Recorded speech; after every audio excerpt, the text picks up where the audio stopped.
Some thoughts don't feel like problems. They feel like guidance, measured, careful, almost responsible. The mind suggests slowing down, holding back, reconsidering what was already clear. And nothing about it feels urgent enough to question.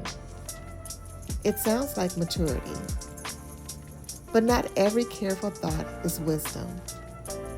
Some are hesitation, spoken in a steady voice. And if you don't look closely, you'll follow it without resistance. This is where shift begins. Recognize the tone. Pause, breathe, and ask yourself, if I follow this thought, where does it take me?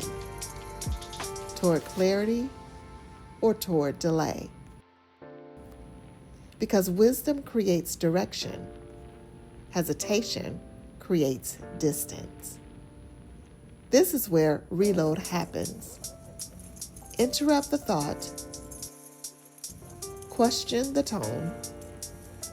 Don't confuse calm language with correct thinking. Choose the thought that leads forward, not the one that keeps things contained. Reload.